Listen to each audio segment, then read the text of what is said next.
지난 시간에 이제 모세가 하나님의 부름을 받고 산으로 올라가 있는 사이에 이제 산 아래에서는 모세가 산에서 더디 내려오는 것을 보고 모세를 더 기다리질 못하고 이제 결국은 하나님의 형상을 송아지로 바꾸고 하나님께서 극도로 싫어하는 우상을 숭배하는 참담한 모습을 우리가 보았죠. 그런 모습을 보면서 하나님 아버지의 마음이 너무너무 화가 많이 나셨어요.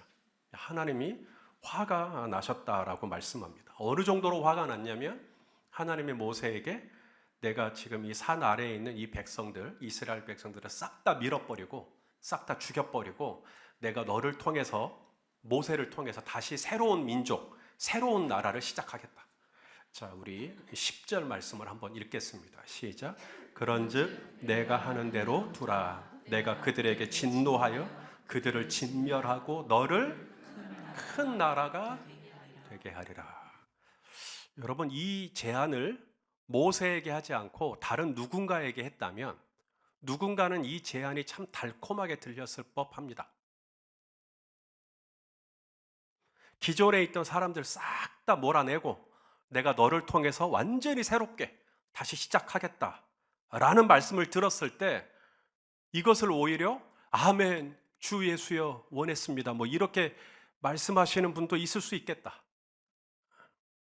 조금이라도 어떤 공명심이라는 게 사람 안에 있으니까 호랑이는 죽어서 가죽을 남기고 사람은 죽어서 이름을 남긴다는데 한번 태어난 세상 내 이름 석자는 새기고 가야 되지 않겠냐라고 하면서 나를 통해서 새로운 민족과 새로운 나라가 시작된다라는 말에 오히려 큰 비전과 부풀어 오르는 가슴을 주체하지 못하고 오 주여 당장 그렇게 해주시옵소서. 여러분, 이스라엘의 역사가 처음 시작될 때 누구로부터 시작됐죠? 아브라함입니다. 아브라함을 갈대아 우르에 있던 아브라함을 부르시고 내가 너를 통해서 큰 민족을 이루고 내 이름을 창대하게 하겠다. 우리 창세기 12장 2절 시작. 내가 너로 큰 민족을 이루고 내게 복을 주어 내 이름을 창대하게 하리니 너는 복이 될지라. 아브라함을 통해 이제 이스라엘이 시작될 거라는 거죠. 아니, 아브라함의 이름만 창대하게 되라는 법이 있나요? 모세의 이름도 창대하게 될 수 있겠죠. 내 이름도 창대하게 될 수 있겠죠. 지금 하나님이 그걸 제안하고 있는 겁니다. 김영규 집사야, 내가 너의 이름을 창대하게 할 테니까 여기 있는 사람은 싹 다 밀어버리자 라고 하면 우리 김 집사님은 절대 그러실 분이 아니겠습니다만은 지금 그걸 제안하고 있는 겁니다. 내가 너의 이름을 유명하게 해주겠다. 내가 너의 이름을 창대하게 해주겠다. 내가 너를 통해 아브라함보다 더 큰 민족을 이루게 해주겠다. 저 민족은 산 아래에 있는 저 백성들은 소망이 없다. 싹 다 밀어버리자. 진멸해버리자. 당시 모세가 저 같지 않은 것에 여러분 감사하시길 바라요. 저 같았으면 아멘 주여 원하고 원했던 것이었습니다. 이랬을 수도 있겠어요. 하지만 모세는 오히려 하나님을 말리기 시작합니다. 오늘. 자, 11절 말씀 우리 같이 읽겠습니다. 시작. 모세가 그의 하나님 여호와께 구하여 이르되 여호와여 어찌하여 그 큰 권능과 강한 손으로 애굽 땅에서 인도하여 내신 주의 백성에게 진노하시나이까. 자, 보세요. 되게 말이 길죠. 간단하게 말하면 모세가 그의 하나님께 구하여 이르되 여호와여, 그리고 제일 마지막 말 어찌하여 이 백성에게 진노하시나이까. 요 얘기를 하고 싶은 거거든요. 여호와여 어찌하여 이 백성에게 진노하시나이까. 근데 그 중간에 되게 말이 많이 들어가 있죠. 여호와여 그러면서 어찌하여 그 큰 권능과 강한 손으로 애굽 땅에서 인도하여 내신 주.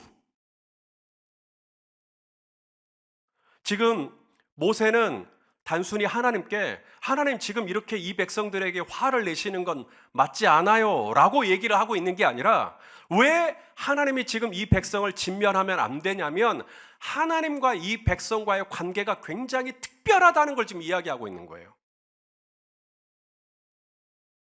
하나님은 이 백성을 애굽 땅에서 인도하여 내신 분이에요. 하나님, 이스라엘이 애굽 땅에서 나오겠다고 나온 게 아니라고요. 우리는 400년 이상 그냥 그 땅에 살고 있었어요. 그런데 하나님께서 이 백성을 애굽 땅에서 인도하여 내셨다고요. 하나님이 이스라엘을 애굽 땅에서 인도하여 내시는 과정에 순탄하지는 않았죠. 10가지 재앙이 있었고,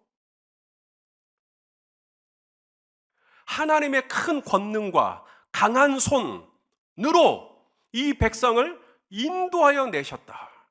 저는 오늘 말씀을 묵상하면서 누군가, 내 옆에 있는 누군가가 막 흥분해갖고 있어요. 지금 화가 나가지고 막 울고락 불고락. 그냥 그분을 좀 가라앉혀야 되겠잖아요. 좀 진정시켜야 되겠잖아요.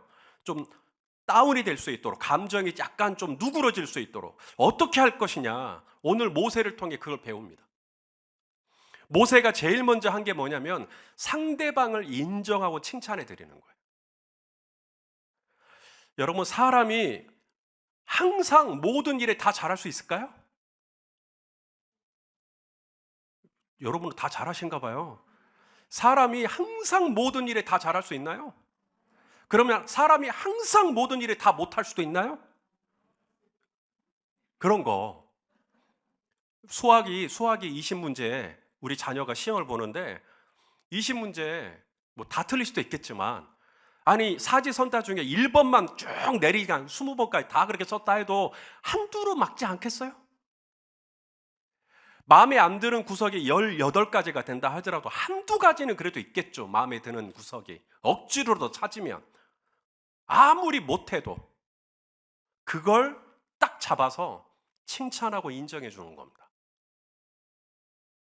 그러면 여기까지 올라왔던 화가 딱 누그러져요. 이스라엘이 처음 출애굽을 하고 지금 있는 이 시내산까지 오기까지 얼마나 많은 우여곡절이 있었습니까? 특별히 이 홍해를 건널 때요. 여러분, 이 홍해가 그저 그런 홍해가 아닙니다. 홍해의 총 길이가 200km예요. 200km. 어느 정도 길어야 놀라시려고. 200km요. 홍해의 총 길이가 200km고, 그 다음에 홍해가 이쪽에서 저쪽까지 폭이죠. 평균 폭이 200m입니다. 평균 폭이. 그 다음에 평균 수심이 있죠. 평균 수심이 20m입니다. 그러니까 내 키보다 얼마나 더 깊어요. 그 홍해 앞에 딱 섰을 때 사람들이 느꼈던 그 두려움, 이거 어떻게 건너지? 그런데 하나님이 밤새 동풍이 불게 하시고 홍해를 갈라버리시죠. 바람을 훅 부니까. 그리고는 그 가운데 양쪽에 이 물이 벽이 되게 하시고, 그리고 가운데 땅은 말라요. 가운데 땅을 드라이기로 다 말려요. 그래갖고 마른 땅이 되게 하시고 200만 명이 넘는 이스라엘 백성들을 밤새 건너가게 해주셨다. 얼마나 놀라운 하나님의 큰 권능과 강한 손으로 이 백성을 애굽에서 인도하여 내시지 않았습니까? 이스라엘 백성이 광야를 지나갈 때 음식이 떨어지죠. 또 뭐 전혀 걱정하지 않을 것은 하나님이 하늘에서 음식을 제공하십니다. 물이 떨어지죠. 반석에서 제공하십니다. 갑자기 이 아말렉이 쳐들어와요. 아말렉이 쳐들어와요. 모세가 손을 들고 기도하죠. 그러자 여호수아가 이끄는 군대가 아말렉을 쳐서 무찌릅니다. 이처럼 광야를 지나는 동안 굶은 사람 한 명 없고 아픈 사람 한 명도 없었어요.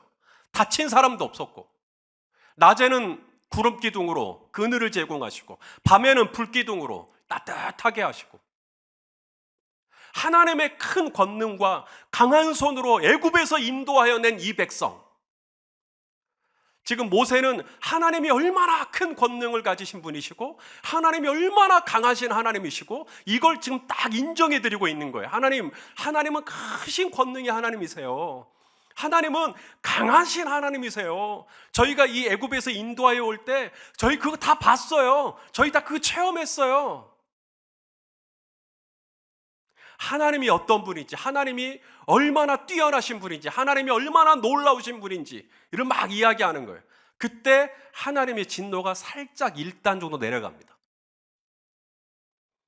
자, 그 다음 두 번째, 먼저는 이 하나님과 이 백성이 얼마나 놀라운 관계에 있는가를 설명했다면, 두 번째, 모세는 하나님의 마음을 좀 다운시키기 위해서 하나님께서 중요하게 여기시는 가치가 무엇인지 그 가치에 동의를 해줘요. 자, 하나님이 중요하게 여기시는 가치가 뭐죠? 십계명에 나오죠. 첫 번째가 뭐예요? 너는 나 외에 절대로 다른 신을 두지 마라. 두 번째가 뭐예요? 너를 위해서 우상을 새기거나 만들거나 거기에 절하거나 경배하거나 절대 그러지 마라. 세 번째가 뭐죠? 하나님의 이름을 망령되이 일컫지 마라. 이게 세 번째예요. 그러니까 하나님이 굉장히 중요하게 여기시는 것 중에 하나가 당신의 이름입니다. 당신의 이름. 여러분도 여러분의 이름이 좀 중요하실 거예요. 하나님도 하나님의 이름이 굉장히 중요합니다. 제가 아는 한 목사님이 어느 날 눈물이 그렁그렁 하시는 거예요. 그분은 이중직을 하시는 분이에요. 목회도 하시지만 주중에는 목수 같은 거, 건축 현장 다니면서 그런 작업하시고, 그래서 이 손이 늘 딱딱하게 굳어 있고. 근데 그 목사님 눈에 눈물이 그렁그렁. 목사님 무슨 안 좋은 일 있으세요? 그랬더니 한국 교회를 생각할 때 눈물이 난다는 거예요. 한국 교회가 너무 못해가지고, 한국 교회가 너무 못해서 우리 하나님 아버지의 이름이 땅에 떨어져 버렸다고. 그거 생각할 때 마음이 너무 아프다고. 그러면서 또 울어.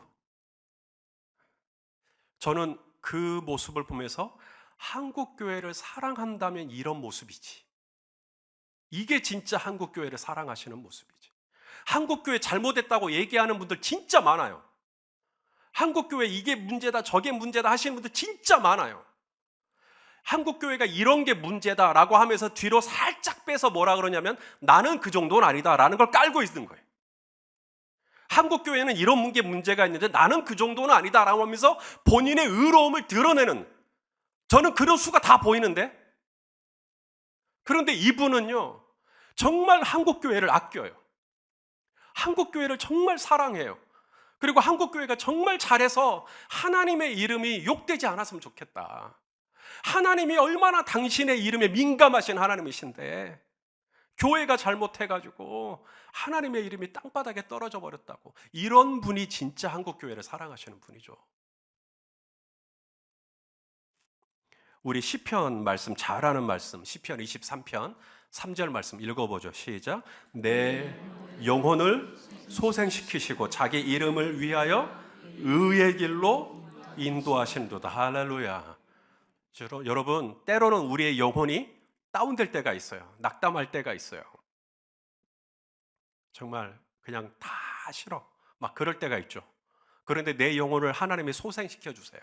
누군가의 만남을 통해서 소생시켜 주시든, 아니면 뜻밖의 어떤 친절을 받아서 소생시켜 주시든, 아니면 내가 어떤 집회에 참석했는데 말씀의 은혜를 받아서 소생시켜 주시든, 인터넷으로 어떤 영상물을 봤는데 너무 은혜가 돼가지고 소생시켜, 하나님이 또 내 영혼을 소생시켜 주세요. 그리고 나를 의의 길로 인도해 주세요. 의의 길, 바른 길, 내가 마땅히 가야 할 길, 단순히 착한 길이 아니라 선한 길, 하나님이 기뻐하시는 길, 하나님이 원하시는 길로 갈 수 있도록. 왜 그렇게 하시나? 왜 내 안에 나도 남들처럼 좀 대충 요령 피우고, 나도 남들처럼 좀 그렇게 대충 좀 눈 가리고 아웅하는 식으로 좀 이런 길로 좀 가고 싶은데 하나님이 저는 안 된대요. 왜 그러는가? 하나님의 이름을 위하여. 오늘 이 예배를 드리고 혹시 여러분들이 다시 소생함을 얻었다면 하나님의 이름 때문이에요. 그리고 여러분이 오늘 하루를 사는 동안 장사를 하고 사업을 하고 나도 남들처럼 할 수 있는데 하나님이 나에게는 너는 그래도 이렇게 장사해야 돼. 너는 그래도 이렇게 사업해야 돼. 왜 나에게는 그러시지? 하나님의 이름을 위하여. 그래서 하나님이 나로 하여금 의의 길로 걸어갈 수 있도록, 내가 의의 길을 걷지 않으면 내 죄가 발각이 돼서 내가 부끄러워지니까가 아니에요. 하나님은 나 부끄러울까 봐 의의 길로 걸어가라고 하시는 게 아니라 하나님의 이름을 위하여 나로 하여금 의의 길을 걸어갈 수 있도록 내 목회를 딱 붙잡아 주시는 거예요. 우리 성도님들이 딱 붙잡아 주시는 거예요. 하나님의 이름 때문에 그런 거예요. 또 시편 106편 8절 말씀도 보겠습니다. 시작. 그러나 여호와께서는 자기의 이름을 위하여 그들을 구원하셨으니 그의 큰 권능을 만인이 알게 하려 하심이로다. 할렐루야. 자, 우리가 구원받은 이유도 마찬가지. 뭐예요? 하나님의 이름 때문이에요. 내가 구원을 받아야 하나님의 이름이 safe 돼요. 안전해져요. 우리가 왜 아팠는데 나음을 입었을까? 내가 진짜 사업이 어려웠거든요. 근데 하나님이 다시 사업이 되게 해주시네요. 나하고 자녀와의 관계가 완전히 틀어졌어요. 그런데 하나님이 다시 그 관계를 회복시켜 주셨네요. 왜 그랬었을까? 하나님의 이름 때문에. 하나님이 우리를 구원해 주시는 이유, 오늘도 내일도 우리의 걸음을 정하시고 우리가 실족하지 않도록, 우리가 좌로나 우로나 치우치지 않도록, 우리가 넘어지고 엎드러지지 않도록 우리를 붙잡아 주시는 이유, 내가 예뻐서도 그렇겠지만 하나님의 이름을 지키기 위해서, 내가 넘어지고 내가 실족하고 내가 시험에 들고 내가 완전히 그 죄 가운데 빠져버리면 하나님의 이름이 민망해지니까, 그래서 하나님이 당신의 이름을 걸기 위해서라도 저와 여러분을 구원해 주시는 겁니다. 아팠는데 하나님이 치유해 주셔요. 나 길을 잃었는데 하나님이 인도해 주십니다. 나 지금 사업이 완전히 망하기 일보 직전인데 하나님이 다시 세워주실 것입니다. 왜냐하면 하나님은 당신의 명예에 민감하신 분이에요. 그래서 하나님의 이름 때문에 하나님은 우리 성도님들을 지금까지도 붙잡아 주셨고 앞으로도 붙잡아 주실 것입니다. 물론 우리 성도님들이 열심히 안 했다는 거 아니에요. 그러나 여러분 죄송합니다. 착각하지 마세요. 여러분이 잘해서 한 거 아닙니다. 하나님이 하나님의 이름 때문에 여러분을 붙잡고 여기까지 온 거예요. 하나님의 이름 때문에 여러분의 허물이 지금 가려지는 겁니다. 하나님의 이름 때문에 지금 하나님이 여러분을 숨겨주시는 거예요. 하나님의 이름 때문에 하나님이 저와 여러분을 지금까지도 앞으로도 내일도 모레도 신실하게 인도해 주실 줄로 믿습니다. 저희 교회 19년 전에 참 작았어요. 상가 2층에 있었고요. 수요일 밤 예배 드릴 때 저하고 아내하고 이름 모를 집사님 한 분 앉아 있어가지고 그렇게 3명에서 예배를 드린 적도 있어요. 참 작은 교회였어요. 그런데 19년이 지났고 지금은 이렇게 자취회 모임을 하는데 이거 가지고 제가 보름 동안이나 지금 고민하고 있는 이 정도 교회가 돼버렸어요. 여러분들은 이 교회가 어떻게 보일지 모르지만 저는 너무 넘쳤어요. 제가 할 수 있는 목회의 분량에서는. 제가 잘해서인가? 천만에. 하나님이 이 교회가 지금까지 잘했기 때문에 이 교회를 이만큼 붙잡아 준 거 아니에요. 이 교회가 많은 실수를 했고 저도 목회하는 가운데 많은 시행착오를 겪었어요. 우리 성도님들 마음 진짜 많이 아프게 했어요. 그런데도 아직까지 하나님이 신랄 같은 제 목회를 붙잡아 주시는 이유, 저는 딱 하나 때문이라고 봐요. 이 교회가 무너지면 하나님의 이름이 상하기 때문에. 그래서 하나님이 당신의 이름을 걸고 열린 베델교회 공동체를 그래도 지금까지 불쌍히 여겨주시고 붙잡아 주신 겁니다. 오늘 모세도 만일에 하나님 지금 이렇게 화가 나셔가지고 이 백성을 싹 다 쓸어버리시잖아요. 그러면 하나님은 하나님의 이름이 굉장히 중요하신 분인데 이 애굽 사람들이, 이집트 사람들이 하나님의 이름을 뭐라고 부를까요? 하나님이 이 백성을 이끌어 놓고 죽이려고 그랬는갑다 이렇게 할 거 아닙니까? 그러면 하나님의 명예는 어떻게 되는 거예요? 라고 하니까 하나님이 말하자면 눈이 번쩍 떠진 겁니다. 하나님이 중요하게 여기는 가치를 딱 지적한 거거든요. 자, 12절 말씀을 같이 읽겠습니다. 시작. 어찌하여 애굽 사람들이 이르기를 여호와가 자기의 백성을 산에서 죽이고 지면에서 진멸하려는 악한 의도로 인도해 내었다고 말하게 하시려 하나이까. 주의 맹렬한 노를 그치시고 뜻을 돌이키사 주의 백성에게 이 화를 내리지 마옵소서. 하나님의 마음이 또 한 번 톤 다운되는 겁니다. 딱 다운돼요. 자, 근데 아직 다 다운된 거 아니에요. 하나가 더 있어요. 모세가 그 다음에 마지막으로 하나님의 성품에 호소합니다. 하나님의 성품에. 우리 하나님 성품 좋으세요? 안 좋으세요? 뭐가 좋으세요? 예, 이렇게 말하면 이제 또 머리가 좋은 건 좋은 건데 뭐가 좋지? 그러면 예. 하나님의 성품을 단 한마디로 얘기하자면 신실입니다. 신실. 자, 우리 신명기 7장 9절 말씀 읽어보죠. 시작. 그런즉 너는 알라 오직 내 하나님 여호와는 하나님이시요. 그다음 뭐라 그래요? 신실하신 하나님이시라. 그를 사랑하고 그의 계명을 지키는 자에게는 천대까지 그의 언약을 이행하시며 인애를 베푸시되. 할렐루야. 우리 하나님은 어떤 분이시라고요? 한마디로 말하면 신실. 이게 하나님의 성품이에요. 그렇다면 또 다른 본문에도 하나님의 성품을 이야기하고 있을까요? 예레미야 애가 3장 22절 23절 말씀 읽어보겠습니다. 시작. 여호와의 인자와 긍휼이 무궁하심으로 우리가 진멸되지 아니함이니이다. 이것들이 아침마다 새로우니. 그 다음에 주의 성실하심이, 이게 번역이 신실하심이에요. 주의 신실하심이 뭐예요? 크시도소이다. 그래서 우리가 밤새 진멸되지 않고 오늘도 호흡 붙이고 살고 있는 거예요.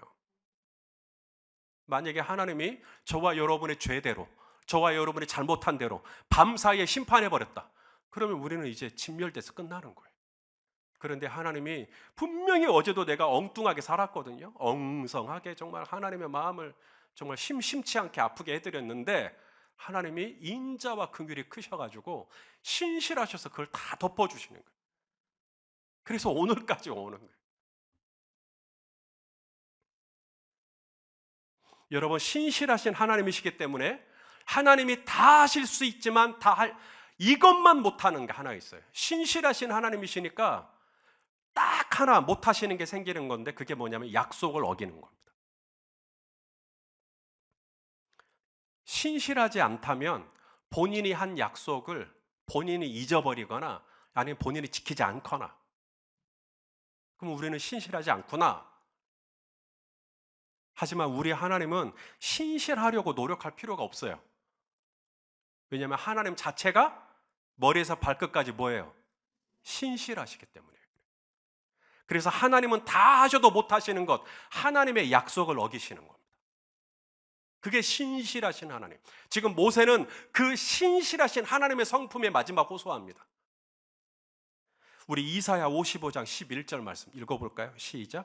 내 입에서 나가는 말도 이와 같이 헛되이 내게로 되돌아오지 아니하고 나의 기뻐하는 뜻을 이루며 내가 보낸 일에 형통함이니라. 하나님의 입에서 한번 나갔어요? 그러면 이 말이 다시 돌아올 수가 없다는 겁니다. 왜요? 우리 하나님은 어떤 분이시기 때문에?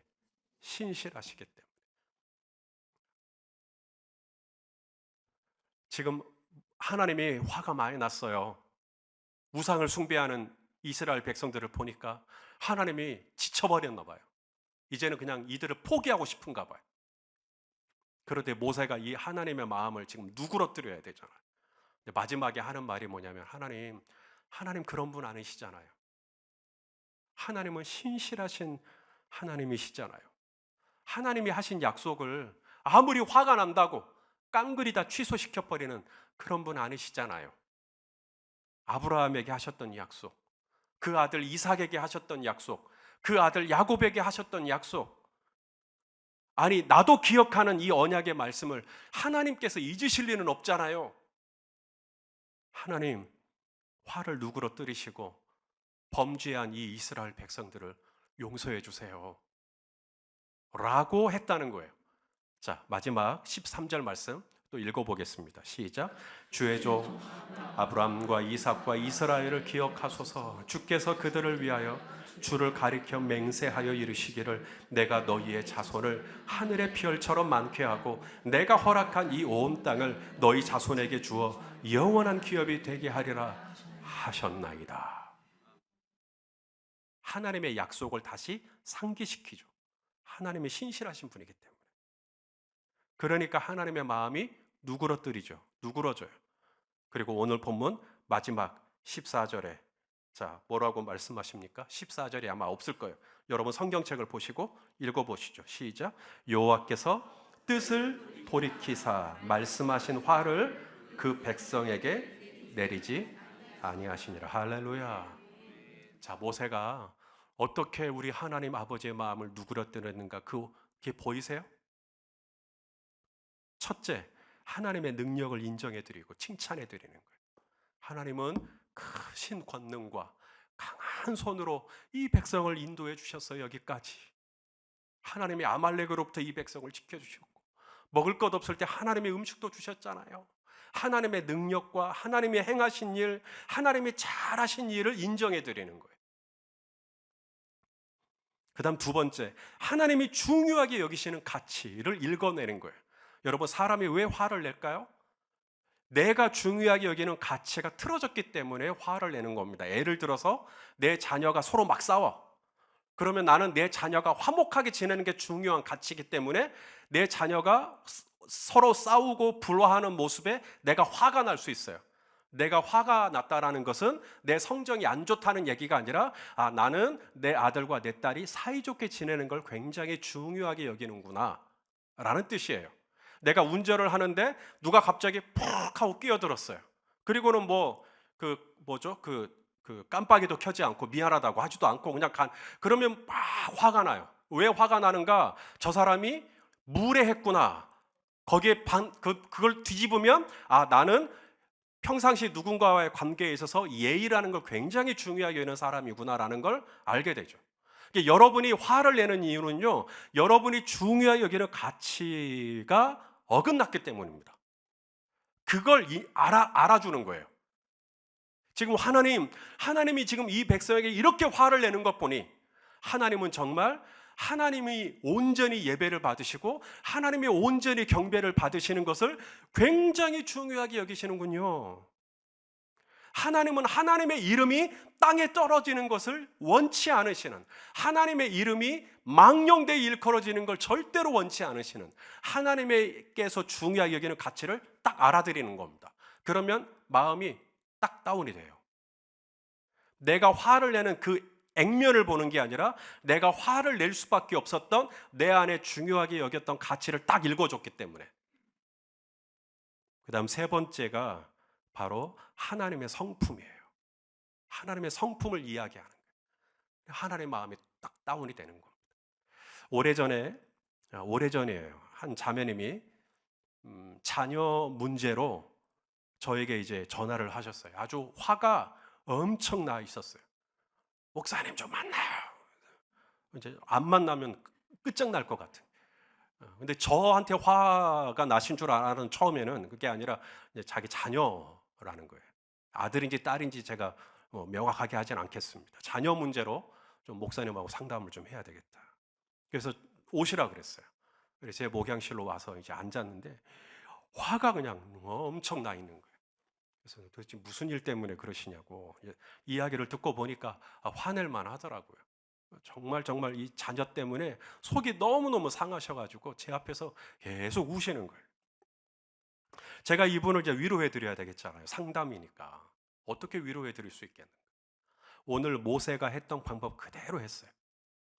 자, 이분을 다운시켜야 됩니다. 첫째, 그분을 칭찬하고 인정해 드렸어요. 자매님, 그런 일이 있었을 때 저에게 찾아오신 거 정말 잘하셨습니다. 그냥 화난 대로, 그냥 감정이 거친 대로 해버릴 수도 있는데 그러기 전에 먼저 저에게 와서 그 마음을 다 쏟아내 주시고 왜 이렇게 화가 나는지를 저에게 설명할 수 있게 해주셔서 감사해요. 정말 잘하셨어요. 라고 칭찬하고 인정해 드렸어요. 막 울고 막 화가 났던 이 거친 톤이 조금 다운되는 거죠. 그 다음 두 번째, 상대방이 중요하게 여기는 가치를 읽어주는 거예요.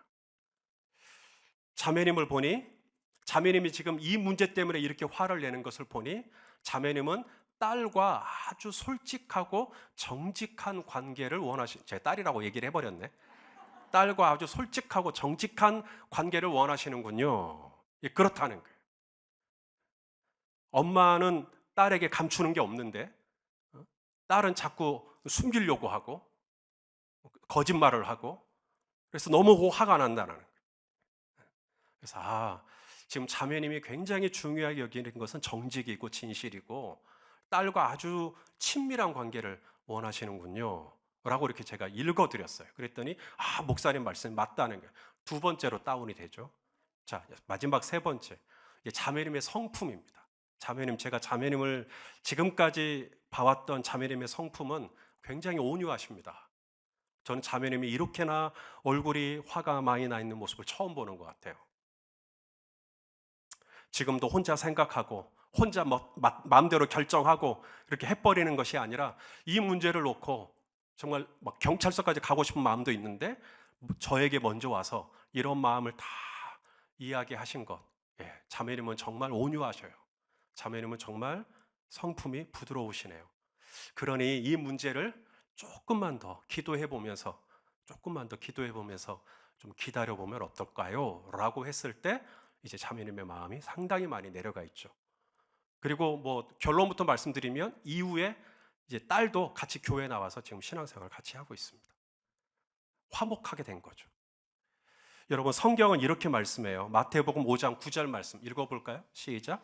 화평하게 하는 자는 복이 있나니 그들이 하나님의 아들이라 일컬음을 받을 것이다. 자, 세상 사람들이 우리를 보고 하나님의 아들이야, 하나님의 딸이야. 언제 그런다는 거예요? 3일 밤 예배 교회 나올 때? 주일날 교회 나올 때? 뭐 가정에도 행사가 많은데 다 제껴두고 그냥 교회 일만 아침부터 저녁까지 몰빵할 때? 아니요. 그때 세상은 우리를 보고 하나님의 아들이라 일컫지 않아요. 세상이 우리 크리스찬들을 보면서 하나님의 아들이라고 인정할 때는 언제냐? 화평하게 할 때. 평화를 시작하게 할 때. 화평하게 해주는 사람은 누군가? 상대방이 잘한 게 있죠. 또 못한 게 있어요. 못한 걸 지적해내고 비난하고 손가락질하고 그건 누구나 다 해요. 그건 굉장히 쉬운 일입니다. 근데 화평하게 하는 사람은 거기서 딱 뭘 찾아내냐면 그래도 이분이 가지고 있는 좋은 점, 그래도 이분이 했던 잘한 일을 찾아내는 거예요. 그리고 그것을 인정해드리고 칭찬해드리는 거예요. 하나님의 크신 권능과 강한 손으로 우리 여기까지 왔잖아요. 저는 하나님의 그 크신 권능과 강한 손이 아니었으면 이 백성 어떻겠어요? 하나님 정말 대단하세요. 하나님을 딱 인정해드리고 상대방을 인정해드렸을 때 화평하게 하는 것의 시작. 그 다음 두 번째, 상대방이 중요하게 여기는 가치에 동의해 주는 거예요. 그리고 상대방이 가지고 있는 좋은 성품을 찾아서 칭찬해 드리는 것이죠. 제가 이렇게 얘기하니까 저 이거 잘하는 것처럼 이렇게 말하는데 저도 이런 스킬이 한 100년에 한번 나올까 말까 해요. 제가 또 이렇게 말하고 이제 분명 돌아갈 때 제 아내가 그럴 거예요. 나한테도 좀 그래 보라고. 왜 우리 성도님들한테만 그렇게 하고 나한테도 좀 그래 보라고. 막 분명히 그러실 것 같은데 저도 그날은 하나님이 지혜를 주셔서 그렇게 했던 것뿐이고 화평하게 하는 사람이 되는 것, 하나님이 저와 여러분에게 바라고 원하시는 일입니다. 하나님의 이름을 위하여. 그래서 하나님의 이름을 위해서 저와 여러분에게 화평하게 하는 자의 직분을 맡기셨으니 상대방 얘기 딱 듣고 얼른 그 가운데서 인정해 줄 분들은 인정해 주고 상대방이 막 화가 나 있으면 그 밑에 있는 그분이 중요하게 여기는 가치가 무엇인지를 읽어드리고 그리고 그분이 가지고 있는 본래의 좋은 성품을 다시 상기시켜드리고 그렇게 하면 조금 더 다운이 되는 화평하게 하는 자가 될 수 있지 않을까. 오늘 모세가 하나님의 진노를 막아서는 이 원칙을 발견하면서 오늘 우리가 이 땅에서 어떻게 화평하게 하는 자로 살아가야 될 것인지를 나눴습니다. 남은 3일 화평하게 하는 자로 잘 살아낼 수 있기를 주의 이름으로 축원합니다. 기도하겠습니다. 하나님 아버지, 우리에게 모세와 같은 지혜를 허락하여 주시옵소서. 그 무서운 그 천둥 번개 같은 하나님의 마음을 누그러뜨린 하나님 이 모세와 같은 지혜를 우리에게도 허락하여 주셔서 우리도 이 땅을 살아가는 날 동안 내 옆에 있는 사람들 화평하게 하는 자로 살아갈 수 있도록 하나님 우리를 써 주시옵소서. 예수님의 이름으로 기도하옵나이다. 아멘.